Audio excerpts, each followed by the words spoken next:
స్తోత్రము కలుగునుగాక. నేటి వాక్యాన్ని మనము ధ్యానం చేసుకోవటానికి ప్రకటన గ్రంథం నుండి కొన్ని వచనాలు మనము ధ్యానం చేసుకుందాం. ఎందుకంటే అంచె దినాల్లో ప్రభు అయిన యేసుక్రీస్తు వారు తమ రాకడకు సిద్ధమవుతున్న మనము లేక వారు కూడా ప్రతి ఒక్కరము కూడా అంచె దినాల్లో దేవుని యొక్క రాకడ కొరకు ఎదురు చూస్తున్నాం. అందుని బట్టి దేవుని స్తోత్రాలు. అయితే మనము గమనించాల్సింది ఏంటంటే ప్రకటన గ్రంథం 20 అధ్యాయము 11వ వచనంలో మనం చూసినట్లయితే, మరియు ధవళమైన మహాసింహాసనమును దాని యందు ఆసీనుడయ్యున్న ఒకరిని చూసి తిని, భూమి ఆకాశములు ఆయన సముఖము నుండి పారిపోయెను, వాటికి నిలువ చోటు కనపడపోయాను. ప్రియమైన దేవుని బిడ్డలారా, ఈ యొక్క ధవళ సింహాసనము అనే మాటను మనం వింటూ ఉన్నాం. అయితే దాని మీద ఆసీనుడైన ఒకరిని చూశాను, అప్పుడు భూమి ఆకాశములు ఆయన సముఖము నుండి పారిపోయాను అనే మాట మనం గమనిస్తున్నాం. వాటికి నిలువ కనపడ చోటు లేకపోయాను అని చెప్తూ ఉన్నాం. ఆ తర్వాత మరొక సంఘటన మనం చూసినట్లయితే, గొప్పవారేమి కొద్దివారేమి మృతులైన వారందరూ ఆ సింహాసనం ఎదుట నిలబడి చూచితిని. అప్పుడు గ్రంథము విప్పబడెను, మరియు జీవ గ్రంథమును వేరొక గ్రంథము విప్పబడెను. ఆ గ్రంథముల యందు వ్రాయబడి ఉన్న వాటిని బట్టి క్రియల చొప్పున మృతులు తీర్పు పొందితిరి. ఈ రెండు మాటలు మనం గమనించినట్లయితే, ధవళ సింహాసనము మనము ఎంచుకుంటున్నామా, లేక జీవ గ్రంథము లేక జీవ సింహాసనము, నిత్యము ఉండే సింహాసనాన్ని మనము ఎన్నుకుంటూ ఉన్నామనే ప్రశ్న మనలో తర్కించుకోవాలి ప్రియులారా. ఎందుకంటే ఈ 15వ వచనంలో కూడా మనం చూసినట్లయితే, ఎవని పేరైనను జీవ గ్రంథమందు వ్రాయబడినట్లు కనబడిన ఎడల వాడు అగ్నిగుండములో పడవేయబడను. జీవ గ్రంథములో మన పేరుండాలి. జీవ గ్రంథములో మన పేరుండాలి. జీవ గ్రంథములో మన పేరుండాలి అంటే మన క్రియలు కార్యాలు అన్నీ కూడా ఆయనకి ఇష్టలుగా లేక ఆయనకు ఇష్టమైన కార్యాలు మనం భూమి మీద జరిగించాలి. అదే దేవుని యొక్క వాక్యం. కనుక ఈ యొక్క ధవళ సింహాసనం ఏం చేస్తుంది అంటే, తీర్పు తీర్చబడటానికి మనం వెళుతాం. అదే జీవ గ్రంథంలో మన పేరున్నట్లయితే జీవంలోనికి మనము తీర్పు తీర్చబడక ఆయన సన్నిధిలోకి వెళుతాం. ఈ రెండిట్లో మనం గమనించుచున్న వ్యత్యాసాలు మనము నిత్యం మనం జీవితాల్లో ఉంచుకోవాలి ప్రియులారా. అలాగే మనం ఒకసారి ఈ యొక్క అధ్యాయంకి ముందు 20:12లో కూడా మనం చదివాం. గొప్పవారేమి కొద్దివారేమి మృతులైన వారందరూ ఆ సింహాసనం ఎదుట నిలబడుట చూశాను. ఎందుకు నిలబడ్డారంటే, గొప్పవారు కొద్దివారు దేవుని యొక్క తీర్పునకు, అంటే ఆ తీర్పు తీర్చబడబోతే, ఆ తీర్పు తీర్చబడిన తర్వాత మన కార్యాలు క్రియలను బట్టి దేవుడు మనల్ని ఆ యొక్క జీవ కిరీటం లేక జీవ గ్రంథంలోనికి పంపిస్తాడు. లేదు అంటే మనం తీర్పుతో తీర్చబడతాం, అగ్నిగంధంలో పడద్రోయబడతాం. జీవ గ్రంథంలో మన పేరు ఉండాలని ప్రభు మనకు మరొకసారి హెచ్చరిక చేస్తూ ఉన్నాడు ప్రియులారా. అలాగే ఒకసారి కీర్తనకారుడు కూడా ఒక చక్కని మాట రాస్తూ ఉన్నాడు.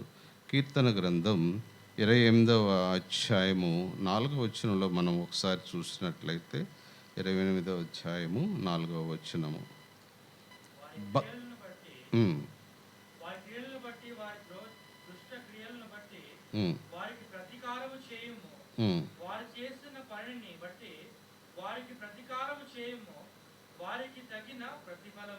చాలు. ఈ మాట మనము గమనించినట్లయితే, వారి క్రియలను బట్టి, వారి దుష్క్రియలను బట్టి వారికి ప్రతీకారము చేయుము అంటూ ఉన్నాడు. దుష్క్రియలు దుష్కార్యాలు చేస్తే ప్రతిఫలము ఉంటుంది. ఏంటి అంటే అగ్ని గంధకంలోనికి త్రోయబడే వెళ్ళే ప్రతీకారం. మన పేరు జీవగ్రంథంలో ఉండదు సుమా, మన పేరు జీవగ్రంథంలో ఉండదు. అందుకని అంటున్నాడు, వారు చేసిన పనిని బట్టి వారికి ప్రతీకారము చేయము, వారికి తగిన ప్రతిఫలము ఇమ్ము. అంటే నేరం చేసిన వానికి శిక్ష. కీడు చేసిన వారు ఎక్కడికి పోతారు? పాతాళం పోతారు, లేక నరకానికి పోతారు.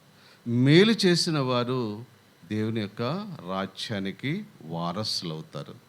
అలాగే మరొక కీర్తనకారుడు రాస్తూ 62వ దావీదు కీర్తన 62వ దావీదు కీర్తన 12వ వచనం.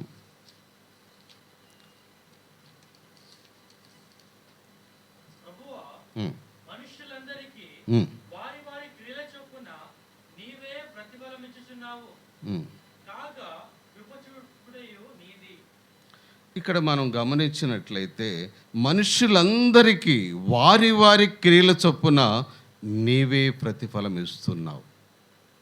దేవుడే, ఈ లోకంలో ఎవరు కూడా ప్రతిఫలము ఇవ్వలేరు. అందుకని ప్రకటన గ్రంథంలో అంటాడు, వారికి ఇచ్చే జీతము నా యొద్ద ఉన్నది, వారి క్రియలను బట్టి వారి కార్యాలను బట్టి నేను ఒక జీతము లేక ఒక బహుమానము ఏర్పాటు చేస్తాను. ఆ బహుమానాన్ని నేను ఇవ్వటానికి రెడీగా ఉన్నా. కనుక మన క్రియలు కార్యాలన్నీ కూడా మనం ఏం చేసుకోవాలంటే ప్రభు సన్నిధిలో వాటిని బయలుపరుచుకోవాలి. ఒకవేళ మన యొక్క ఆలోచనకు కానీ మన దృష్టికి కానీ ఆ దుష్టక్రియలు దుష్ట కార్యాలు ఒకవేళ మనకి మంచి అనిపిస్తే అది చెడ్డదే దేవుని దృష్టిలో. అందుకనే కీర్తనకారుడు 139వ దావీదు కీర్తనలో ఒక చక్కని మాట రాస్తూ ఉంటాడు. చూడండి, 139వ దావీదు కీర్తన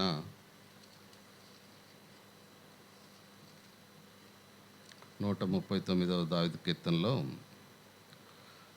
చివరి 23-24 వచనాలు.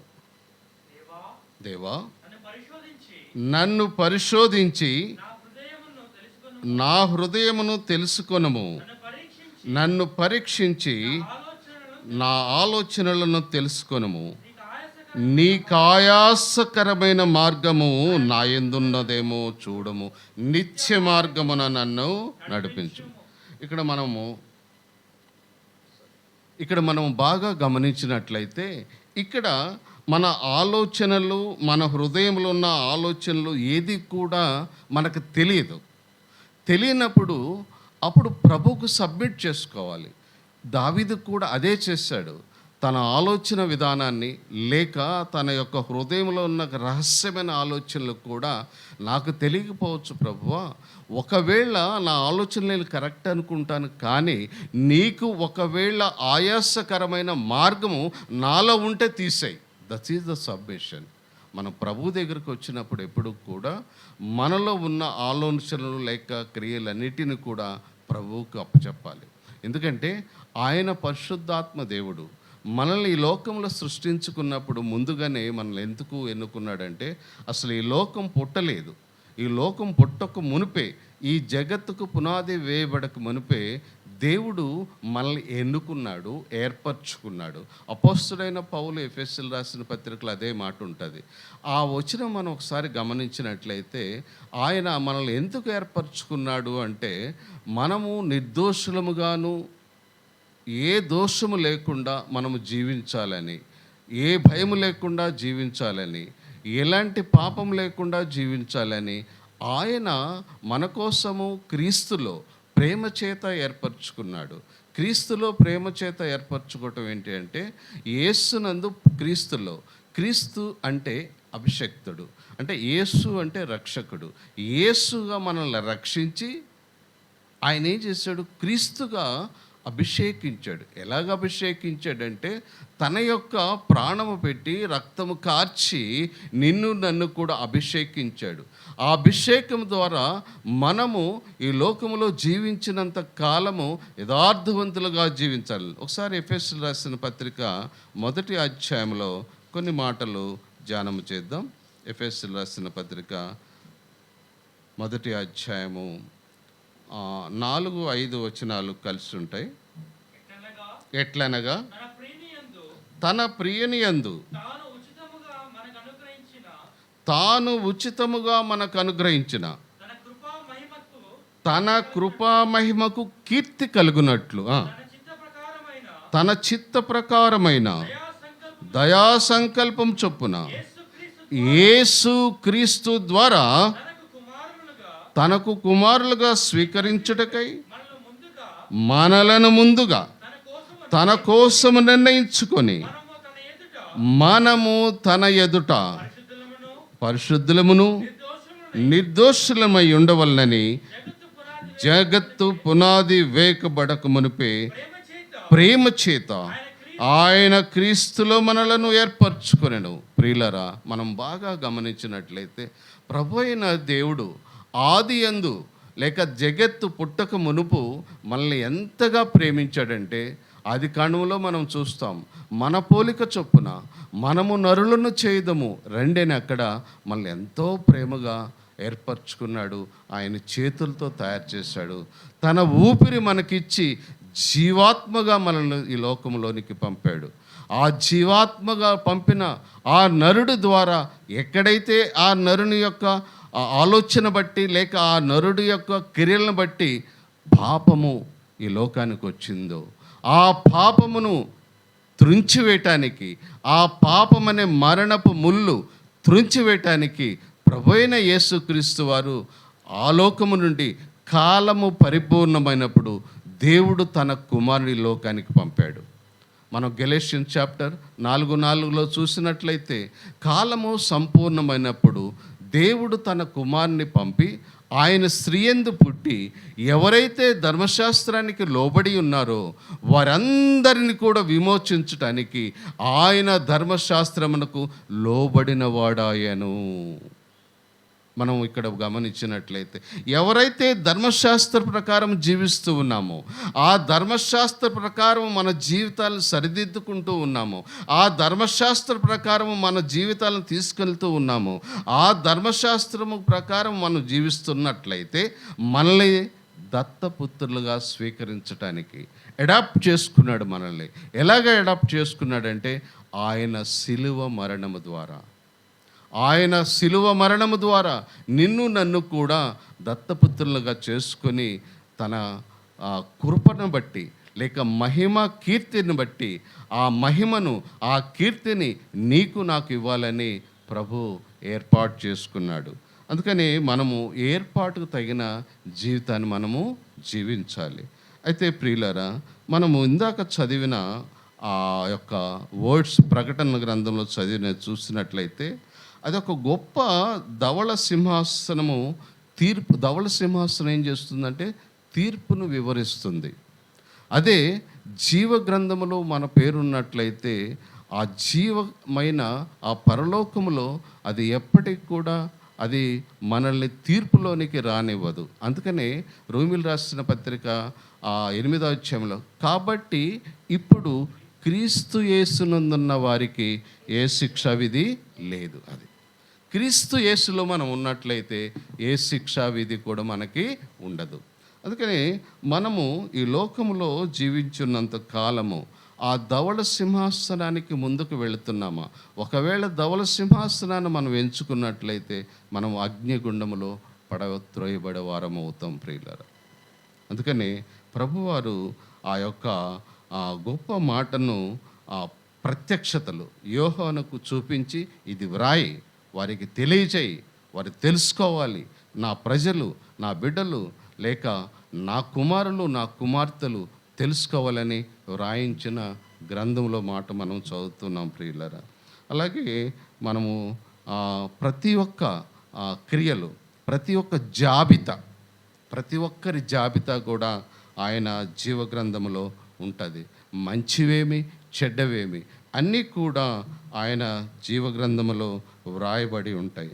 కనుక వాటికి అనుగుణముగా దేవుడు ప్రతిఫలం ఇస్తాడు. ఆ ప్రతిఫలం ఏంటంటే శిక్ష. ఆ శిక్షను మనము తప్పించుకోవాలంటే ముందుగానే రక్షింపబడిన మనము మన జీవితాలను ప్రభు ఏ విధంగా అయితే మనల్ని ఏర్పరచుకున్నాడో ఆ విధంగా మనం తీసుకువెళ్ళాలని దేవుడు తన మాటల ద్వారా మనకి తెలియపరుస్తూ ఉన్నాడు. అక్కడ మరొక గ్రంథము తెరవబడిందని చూసాం కదా, ప్రకటన గ్రంథంలో. ఒకసారి వెళదాం. ప్రకటన గ్రంథంలో 20వ అధ్యాయంలో 12వ వచనంలో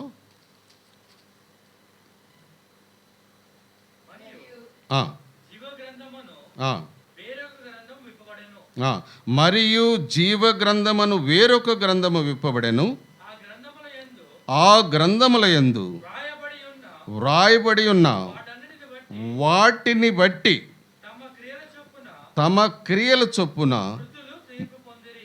మృతులు తీర్పు పొందిరి.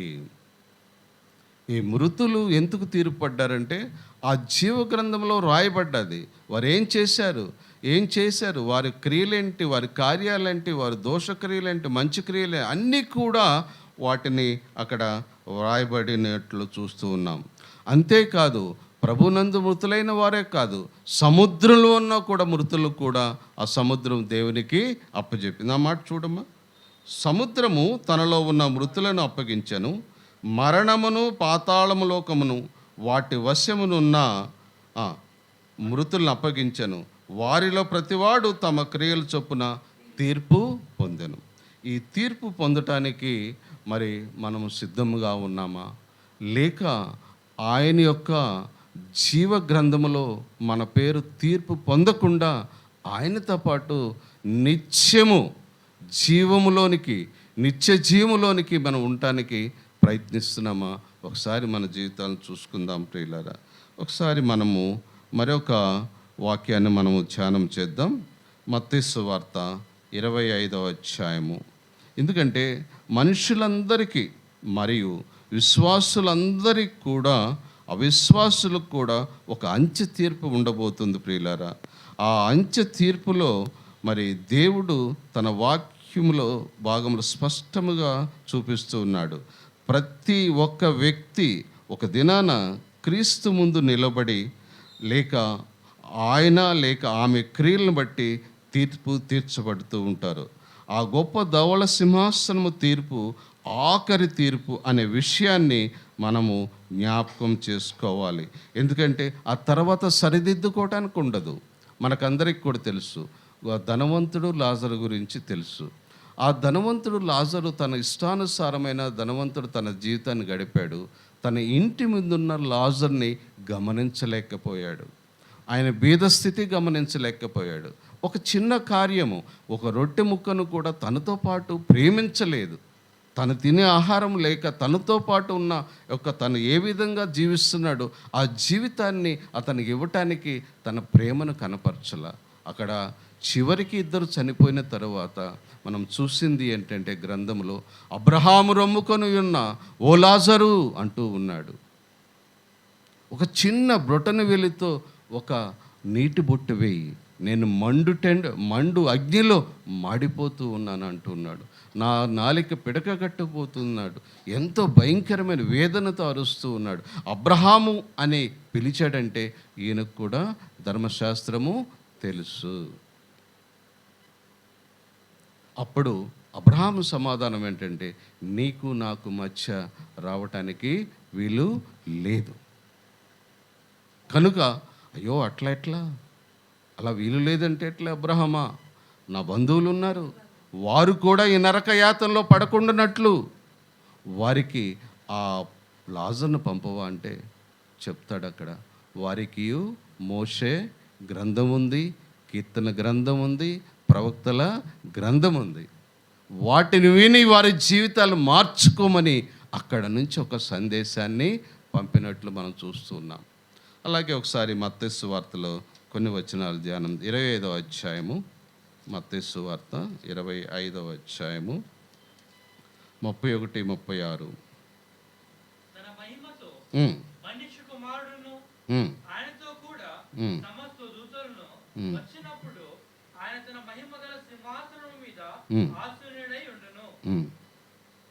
తర్వాత 32 కూడా. అప్పుడు సమస్త జనములు ఆయన ఎదుట పోగు చేయబడుదురు. గొల్లవాడు మేకల నుండి గొర్రెలను వేరుపరిచినట్లు ఆయన తన వారిని వేరుపరిచి తన కుడి వైపున గొర్రెలను ఎడమ వైపున మేకలను నిలవబెట్టును. అప్పుడు రాజు తన కుడి వైపున ఉన్న వారిని చూసి, నా తండ్రి చేత ఆశీర్వదింపబడిన వారులారా రండి, లోకం పుట్టినది మొదలుకొని మీ కొరకు సిద్ధపరిచిన రాజ్యమును స్వతంత్రించుకొనుడి. చాలమ్మ. ఇక్కడ ఒక గొల్లవాడు తన మందలో ఎలాగ వేర్పరుస్తాడు, అలాగే ప్రభువు కూడా మంచి కార్యాలు, మంచి క్రియలు జరిగించిన వారిని వేరుపరుస్తాడు. ప్రియులారు, వేరుపరిచి అక్కడ ఏమంటున్నాడో చూడండి. ఆ మాట చక్కని మాట. ఏమంటున్నాడు? 20:30, నా తండ్రి చేత ఆశీర్వదింపబడిన వారలారా రండి, లోకము పుట్టినది మొదలుకొని మీ కొరకు సిద్ధపరచబడిన రాజ్యమును స్వతంత్రించుకొనుడి. అదే దేవుని రాజ్యం, మన రాజు యొక్క రాజ్యం అది. ఆయన ఈ లోకములో పుట్టడానికి ముందు యెషయా ప్రవక్త చేత ఒక మాటను పలికించాడు, ఎలయనగా అనే మాట. చూడండి ఒకసారి యెషయా గ్రంథం 9వ అధ్యాయము. మనకు శిశువు పుట్టెను, ఏలయనగా మనకు శిశువు పుట్టెను, ఆయన భుజముల మీద రాజ్యభారం ఉండెను, ఆయన ఆశ్చర్యకరుడు, ఆలోచనకర్త, బలవంతుడైన దేవుడు, నిత్యుడగు తండ్రి, సమాధానకర్తయగు అధిపతి అని అతనికి పేరు పెట్టబడను. ఆయన రాజ్యములో, ఆ యొక్క నిత్య రాజ్యములో నీవు నేను ఉండాలి అంటే మన క్రియలు ఎలాగుండాలంటే పరిశుద్ధముగాను నిర్దోషంగాను ఉండాలని ప్రభు ఈ జగత్తు పునాది వేయబడక మునిపే నిన్ను నన్ను కూడా ఏర్పరచుకున్నాడు. ఆ ఏర్పాటు తగిన జీవితాన్ని మనం జీవించాలని ఆశిద్దాం. లేక ఆ ఏర్పాటులో మనము నిత్యము క్రీస్తు అనే రాజుతో సహవాసంలో ఉండి ఆయన కార్యాలు ఈ భూమి మీద జరిగిద్దాం, ఆయన క్రియలు భూమి మీద జరిగిద్దాం. ఎందుకంటే ఆయన లోకాన్ని ఎంతగానో ప్రేమించాడు. మనం కూడా మన సహోదరులను, మన ప్రియులను, మన బంధువులను ప్రేమించాలి. మనకు కలిగిన దానిలో మనం ఇవ్వాలి, మనకు చెందిన దానిలో సహాయం చేయాలి. ఇవన్నీ కూడా ప్రభు చేశాడు. కనుకనే ఆయన రాజుగా మనకున్నాడు ప్రియులారా. కనుక రాబోయే కాలము దినములు చెడ్డవి కనుక అంటాడు పేతురు. దినములు చెడ్డవి, ఈ దినాలు చెడ్డగా ఉన్నాయి కనుక మనం ఏం చేయాలంటే మెలకువ కలిగి ఉండాలి. ఒకవేళ మెలకువ కలిగి ఉండకపోతే సాతాను మనల్ని ఏం చేస్తాడు? దొంగిలిస్తాడు, వాడు తీసుకెళ్ళిపోతాడు. ఈ లోకాన్ని సాక్షాత్తు ప్రభు అయిన యేసుక్రీస్తు వారు ఆకలి కొన్నప్పుడు, ఒక బలహీనత శరీరంలో వచ్చినప్పుడు వాడు తీసుకెళ్ళి ఆ రాళ్లను రొట్టెలుగా చేసుకొని తినమన్నాడు. ప్రియులరా, లోకాన్ని చూపించాడు, ఇదంతా నాది అన్నాడు. ప్రభువుకు తెలియదా? అందుకనే ఏమన్నాడు? మనుష్యుడు రొట్టె వల్ల మాత్రము కాదు కానీ దేవుని నోట నుండి వచ్చు ప్రతి మాట వలన జీవించును, సాతానా వెనక్కిపో అన్నాడా? అంటే వాక్యము, దేవుని యొక్క వాక్యములో మనం జీవించాలి. ఆ వాక్య ప్రకారం మన జీవితాన్ని నడిపించాలి. అందుకనే నీ వాక్యము నా పాదములకు దీపమై ఉన్నది, నా త్రోవలకు ఏమైంది? వెలుగై ఉంది. ఆయన వెలుగై ఉన్నాడు, ఆయన దీపమై ఉన్నాడు.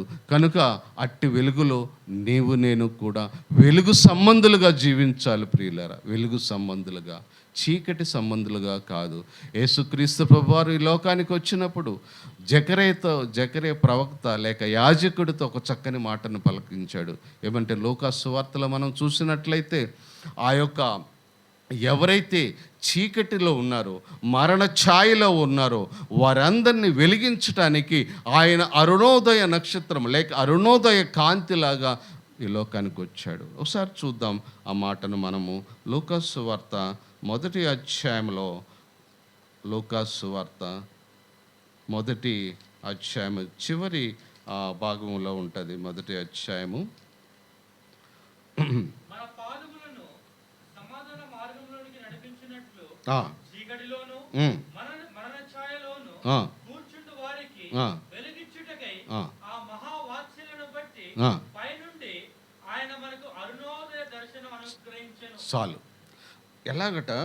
మన పాదములు సమాధాన మార్గములోనికి నడిపించున్నట్లు అసమాధానమైన మార్గము కాదు, సమాధానమైన మార్గము.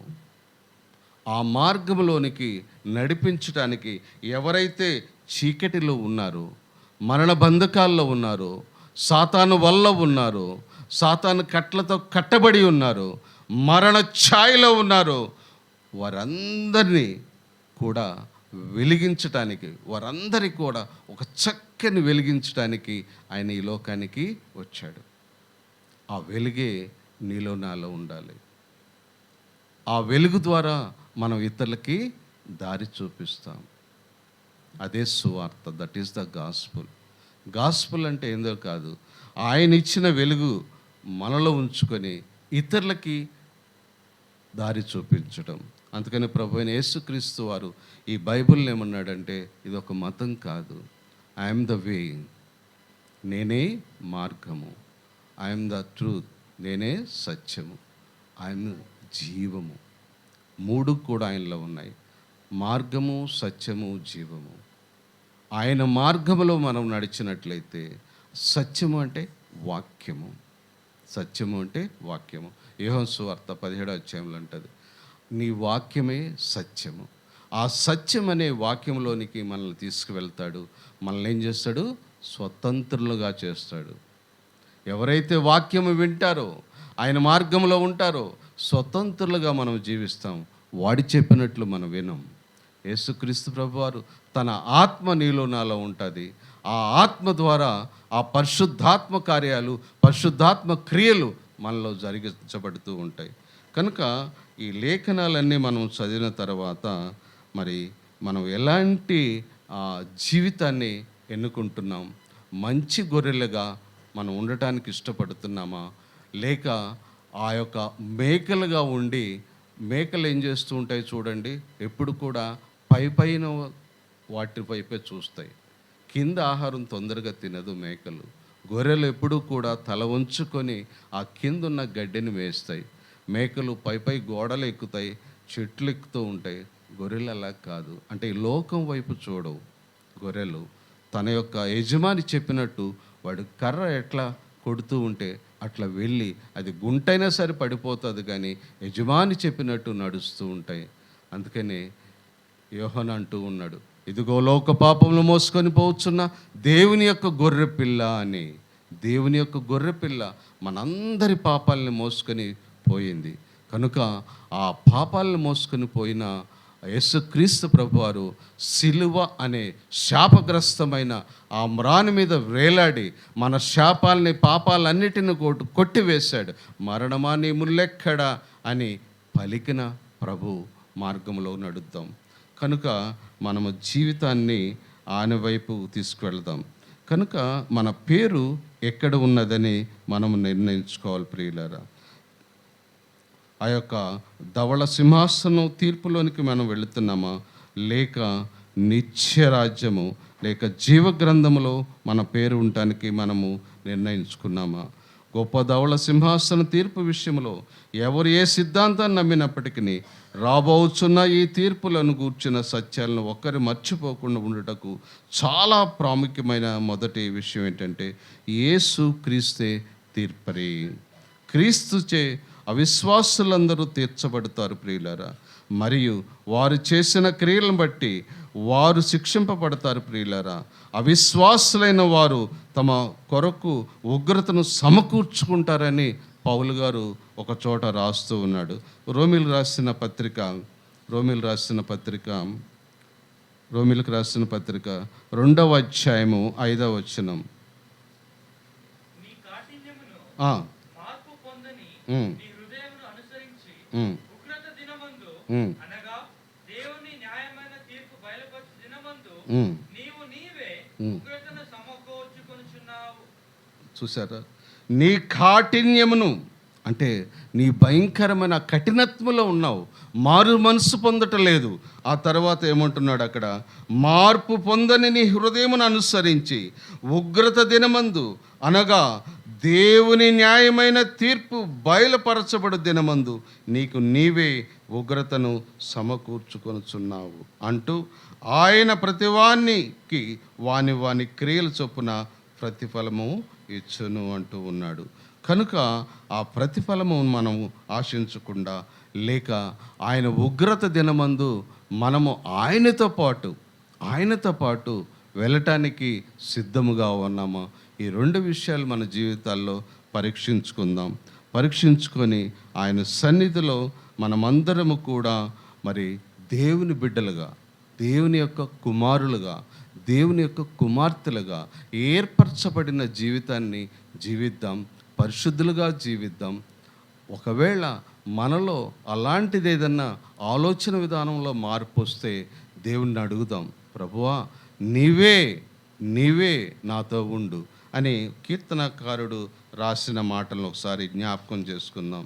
కీర్తన గ్రంథము 130వ దావీదు కీర్తన, 130వ దావీదు కీర్తన.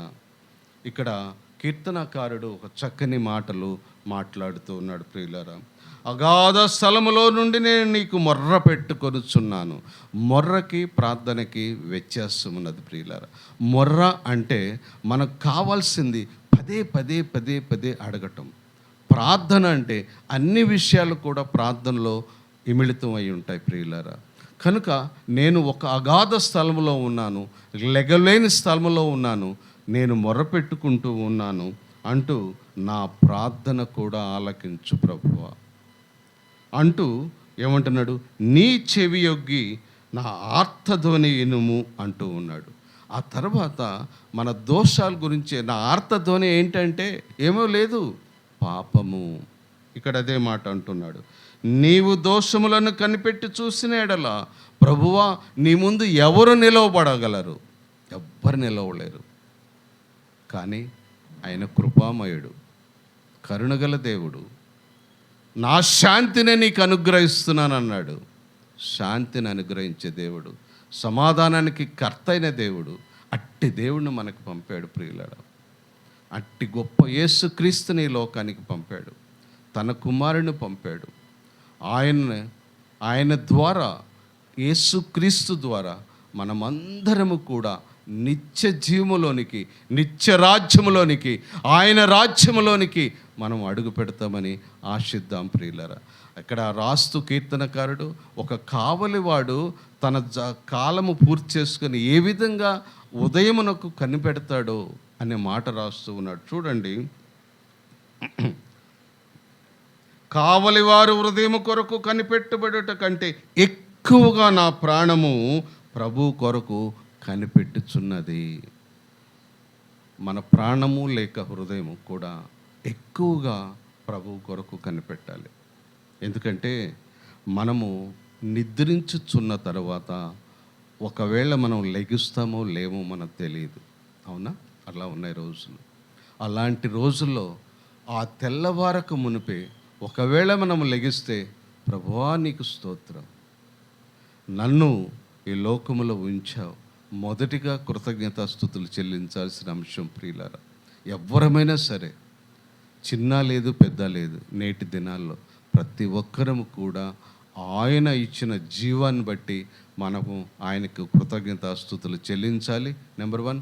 రెండోది, మనం జీవించున్నంత కాలము ధవళ సింహాసనము ముందు మనం నుంచోకూడదు ప్రియులారా. ఆయన జీవ గ్రంథములో మన పేరు ఉండేటట్టు, జీవరాజ్యములో, నిత్యరాజ్యంలోనికి మనం ఉండేటట్లు మన యొక్క క్రియలను సరి చేసుకోవాలి. ఒకవేళ మనకు తెలియకపోతే ఆయనకు హస్తానికి అప్పచెప్పాలి. నీకు ఆయాసకరమైన మార్గము నాలో ఉందేమో ప్రభువా తీసివేయని ఆయన సన్నిధిలో అడగాలి. ఇలాంటి ఎప్పుడైతే మన జీవితాల్లో ఉంటాయో అప్పుడు మనం స్వతంత్రులుగా యేసుక్రీస్తు యొక్క మార్గంలోనికి మనం ఉంటాం. ఆయన వచ్చినప్పుడు, ఆయన ఈ లోకానికి అడుగుపెట్టినప్పుడు మనము ఆయనతో పాటు వెళతాం, నిత్యరాజ్యంలోనికి వెళతాం ప్రియులారా. అక్కడ ఒక చక్కని మాట చివరిగా నేను చదివి వినిపిస్తాను. ప్రకటన గ్రంథం చివరి అధ్యాయంలో ఒక చక్కని మాటను దేవుడు మనకి ఇచ్చాడు ప్రియులారా. 22వ అధ్యాయము 3వ వచనము. 22వ అధ్యాయం 3వ వచనం. ఇక మీదట శాపగ్రస్తమైనది దానిలో ఉండదు. దేవుని యొక్కయు దేవుని యొక్కయు గొర్రెపిల్ల యొక్కయు గొర్రెపిల్ల యొక్కయు సింహాసనము సింహాసనము ఉండును. దానిలో ఉండును. తర్వాత ఆయన దాసులు ఆయన్ను సేవించుచు ఆయన ముఖదర్శనము చేయుచుందురు. ఆయన నామము వారి నొసళ్ళ మీద ఉండును. రాత్రికి ఎన్నడూ ఉండదు. దీపకాంతైనను సూర్యకాంతైనను వారికి అక్కర్లేదు. దేవుడైన ప్రభువే వారి మీద ప్రకాశించును. వారు యుగ యుగములు రాజ్యము చేయుదురు. మనము యుగ యుగములు రాజ్యంలో ఉంటాం ప్రియులారా. నిత్య రాజ్యం అదే. కనుక మనకి ఎలాంటి రాత్రి ఉండదు, పగలు ఉండదు, చీకటి ఉండదు, ఆకలి ఉండదు. ఎప్పుడు నిత్యం ఆయన్ని పరిశుద్ధుడు పరిశుద్ధుడు అని నిత్యం మనము పొగుడుతూనే ఉంటాం, పాటలు పాడుతూనే ఉంటాం. అలాంటి రాజ్యంలో మనం ఉండాలని ఆశిద్దాం. ప్రభు మనల్ని ఎంతగానో ప్రేమించాడు. తన రక్తాన్ని ధారపోసాడు నీ కొరకు, నా కొరకు. ముళ్ళ కిరీటాన్ని ధరించాడు, పిడిగుద్దులు తిన్నాడు, దెబ్బలు తిన్నాడు, కొరడా దెబ్బలు తిన్నాడు. ఎంతో భయంకరమైన వేదన నీ కొరకు, నా కొరకు అనుభవించాడు ప్రియులరా. అట్టి శ్రమలను మనం జ్ఞాపకం చేసుకుందాం. అట్టి శ్రమలు మనం జ్ఞాపకం చేసుకోవటం అంతే, మనం చేయాల్సిన అవసరం లేదు ప్రియులరా. అట్టి జ్ఞాపకం చేసుకొని మన జీవితాలను సరిదిద్దుకొని ఆయనతో పాటు నిత్య రాజ్యంలోనికి, ఆయన రాజ్యంలో ఉండటానికి మనము ప్రయత్నం చేద్దాం. మనమందరం కూడా దేవుని యొక్క పిల్లలం, దేవుని యొక్క బిడ్డలం. నీవు నేను అట్టి ప్రయత్నంలో ఉండి మన యొక్క కార్యాలని ముగిద్దాం. దేవుడు తన మాటలను దీవించి ఆశీర్వదించును గాక. ఆమేన్. Thank you very much.